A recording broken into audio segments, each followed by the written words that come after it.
If you remember back to last year, the Monday Night Football doubleheader this week was pretty awful. This year, dang were those games ugly. But at least they were close, I guess. Oh, Monday Night Football recap. Here we go. Smart, you're going to get zone coverage. Young looking that way, rolls, cannot escape, lost the ball. Anderson got there, knocked it around. They're still scrambling for it back outside the 40. Your ball out. Picked up. What? Touchdown Steelers.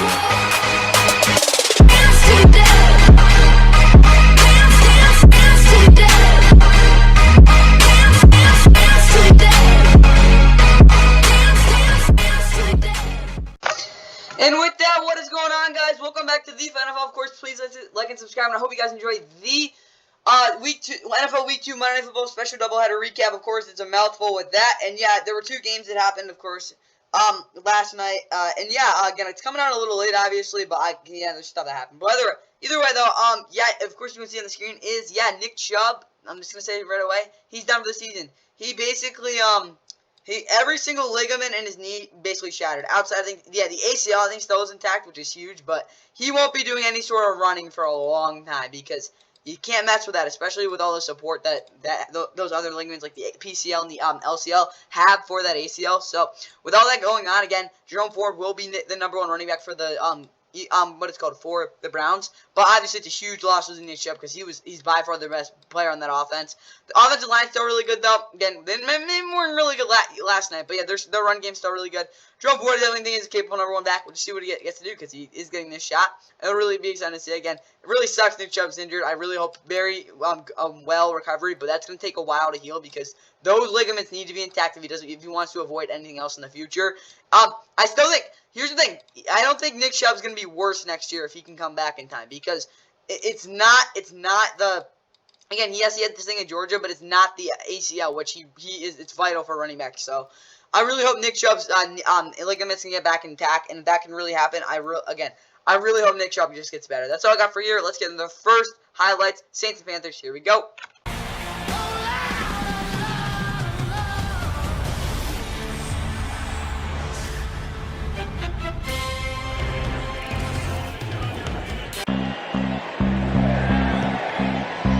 Drives it through. 10 tickets, you can get your 11 free. There's the chip shot from 28 from Groupie, who was pressure picked up, looking for Thomas on the edge, who goes back, not in bounds. Did he have a second more to hold the ball, wait for Jones to come open? Climb up just a second, maybe? Yeah. Late pressure, it's picked up, and Carr lofting downfield. Dangerous throw is intercepted. Von Bell, the veteran, rolls, cannot escape, lost the ball. Anderson got there, knocked it around. They're still scrambling for it back. And for the second time from distance, he drives it through. This in for pass protection. Panthers rush 5. Carr steps up and delivers downfield. Get a 50-50 ball. What a catch by Olave. Jones. No signal. Put away there for Bryce and set up at least a 4th and reasonable. I don't think so. High snap. Young goes up to collect it with one hand and escapes. Trying to run for it again. Oh, he makes a man whiff and slides down at the 40. They pick up the pressure, and he's looking to launch downfield. And caught! Shaheed! Deep ball! And Jones makes a cut and scores! From the practice squad to the end zone. What a night for Tony Jones Jr. Throws it short of the goal line, but diving for the pylon is Thielen, and the Panthers do score the first. Right, does he get the hop he wants? No. Yeah, the Saints moved to 2-0 with an unimpressive and undesirable win against the Panthers, in which, neither one of these offenses looked good until basically the fourth quarter, and even then they really weren't that great. Obviously, the Panthers are now 0-2. They've lost back-to-back games in which their offenses failed to score a touchdown, really, at all. I mean, yeah, they had only one touchdown in both those games, but yeah, offensively, it was a brutal game, to be honest. Not fun to watch at all. Saints on the other side, again, they had some big plays. Derek Carr wasn't perfect by any means, but again, they figured it out. Yeah, Derek Carr, 21, 36, 220 interception. He had those 2 nice deep balls, but outside of that, he really didn't do a ton there. He did miss some guys open. They like what he did with Michael Thomas, though, so I guess that's good. Taysom Hill to get some snaps, though. He was their leading rusher, too. Tony Jones Jr., great for him. He had 2 touchdowns, but if you don't know, I think I don't know how he got a starting job with the Saints back in 2021. He was by far the worst running back in the league, though. He's not good.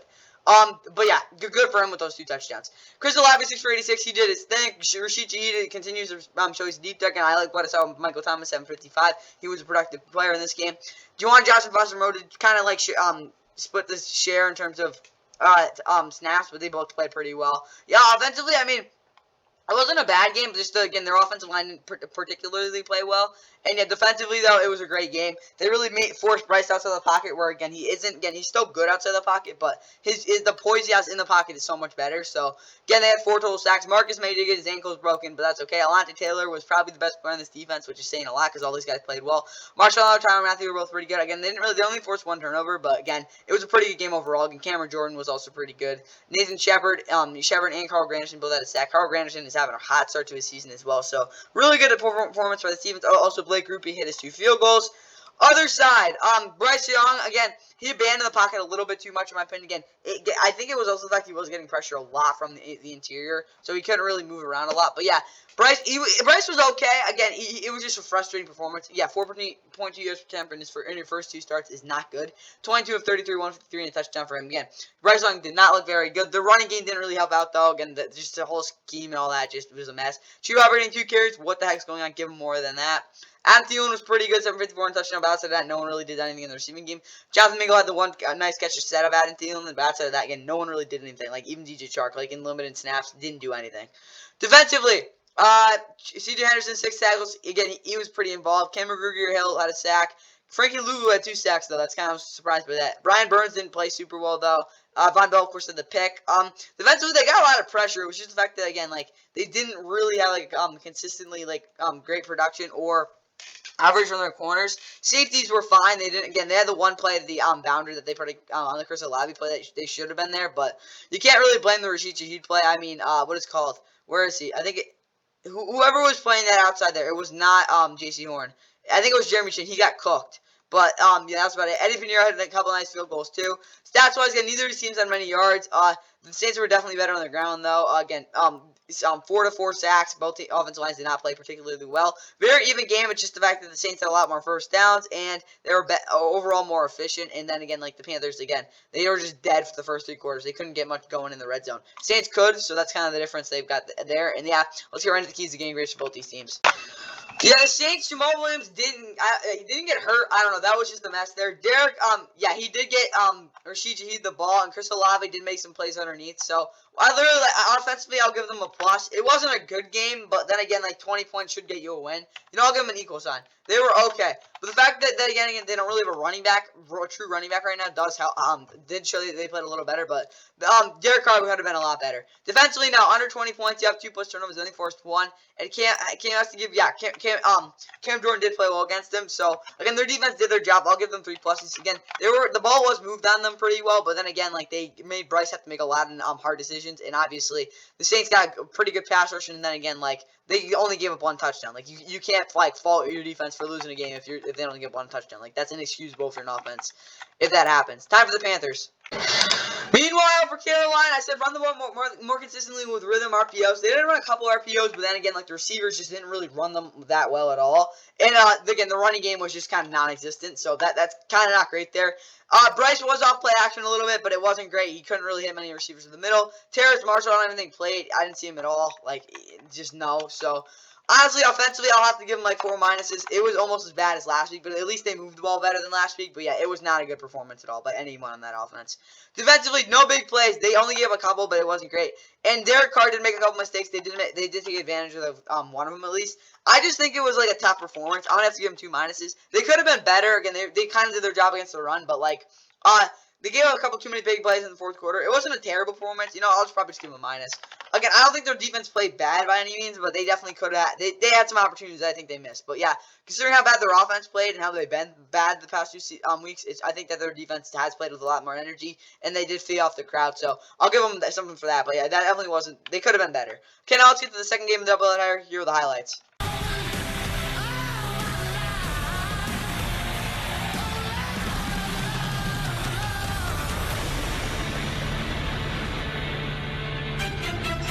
top of the screen. Quick throw, and picked off. The deflection and intercepted by Highsmith. Touchdown! What a start for the Steelers. Just being able to lay it out on time along that boundary. 43-yard try by Dustin Hopkins, who's now 4 for 4 This week, and they're really good matching up with these offenses. Here's a pick the other way, intercepted by Delpit. Made a big impact. Another 43-yard try, no good. Back on 4th down, here it is. Watson got it, barely. For the review, the Cleveland runner fumbled the ball and was recovered by Pittsburgh number 99 at the 43-yard line. They played a little more than most. Pickett with all day. Olszewski lost it. Now Watson out to his right as the game continues, and a touchdown to Jerome Ford. Pickett's trying to make something happen. Boswell. Pickett wide open. Pickens. There he goes. Touchdown Steelers. Back on top. After the Steelers timeout, Hopkins Was when they drafted him a few years back. trouble with the snap, and yet still Boswell knocks it through. Second down and 5. Ford over the right side. Nice change in direction. Watson throws a block for him. Jerome Ford down the sideline. Ford back in at fullback. And running in with Strong for the touchdown. Watson has his second of the year, and the Browns have their second of the night. That way, here's Harris. Gets away from Za'Darius Smith. Near side. Najee Harris fumbling out of bounds to the 40. 4th down. Ball comes out. And no signal by the officiate. That's here he comes. Pressure ball out. Picked up. One.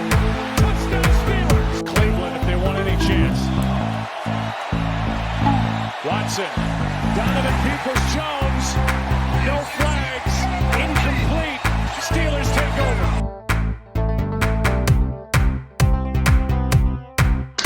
Yeah, the Steelers figured out a way to go to beat the Browns. 26-22 was the final. It was a really weird game. There were like three or four fourth down 2-point conversion attempts. Yeah, this game was really ugly though. That's the best way I can put it. Obviously the Steelers had 2 defensive touchdowns, of course, both by their edge rushers, which obviously made the difference in the game. Deshaun Watson was crap. I don't know another way to put it. He's just been so wildly inconsistent with his throws. He had some throws I'm like, oh my god. He made some really good, he did make some really nice throws, but then again, those back shoulder fades he was really good on. But outside of that, again, just the fumbles. I think he fumbled twice, maybe 3 times even. And just the fact that then again, just the interception, again, that wasn't his fault, but he was missing a lot of throws. It was not good. The running game was fine, though. Jerome Ford maybe wasn't the most consistent back. Again, he didn't have the greatest yards per carry outside the 71-yard run, but I do think he played pretty well for what you'd expect. Obviously, losing Nick Chubb for this season is a huge blow. Deshaun Watson's going to have to do more stuff outside the pocket, and Pierre Strong Jr. did have a nice touchdown, only 2 carries. Amari Cooper, again, those fade routes did look good. I like what I saw from him. David Njoku had the one nice catch and run play. Elijah Moore was kind of out of the game. David Bell finally had somewhat of a productive game. Jerome Ford, of course, with a touchdown catch as well. Again, Deshaun Watson was just so wildly inconsistent with these receivers. I don't really know what else to expect. Marquise Goodwin had a touchdown in one of the plays. He completely missed them. Deshaun, nah. Defensively, though, Denzel Ward, 5 tackles. He was pretty good. Not great, though. Grant Delpit, of course, did the interception. J.O.K. was okay. He missed a couple tackles, though. Sione Takitaki was not good in coverage, but he was probably their best run defender in this game. Ober Okoronkwo, Myles Garrett, and Jazarius Smith were nowhere to be found. And, yeah, it wasn't, again, defensively, they were pretty good.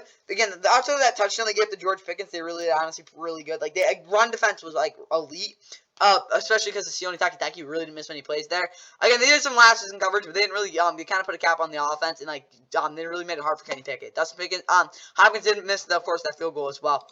Steelers-wise, Kenny Pickett was really merely average. Yeah, the completion percentage doesn't look good here, but he did make a couple nice throws. Obviously, the pick wasn't good either, but I don't think he, lost in the game or anything. Jalen Warren was not, neither of these running, again, the running game has just been so bleh. Najee Harris, I will say this, he was a lot more creative this week, again, and he didn't wake me up as much as I thought he would. Jalen Warren was okay, though. Again, some runs were kind of stinkers, but I do think he could have been worse. George Pickens forced a 71 touchdown. He was a pretty big game. Jalen Warren was a really good receiver, and yeah, no one else did anything. Defensively, Quan Alexander had 8 tackles. He was probably the most consistent defender in this game. Alex Highsmith was awesome, 5 tackles, a sack, and an interception. Where is T.J. Watt? He only had a sack, but he also had a scoop and score. So, like, yeah. But he did. His win rate was actually kind of atrocious in this game. Outside of, I think, like 4 pressures, he really didn't do anything. Again, he did have scoop and score, though, so he made a lot of big plays in this one. Larry Ogunjobi had a sack. DeMarvion Leal up the middle was huge, had a sack as well. They got a lot of pressure. They had like 6 total sacks, yeah. They like forced 4 fumbles. Like, defensively, it was a really good week. Chris Boswell also made his 2 kicks. Stats-wise, the Browns had over 400. Again, that made sense. Again, they had some really explosive runs.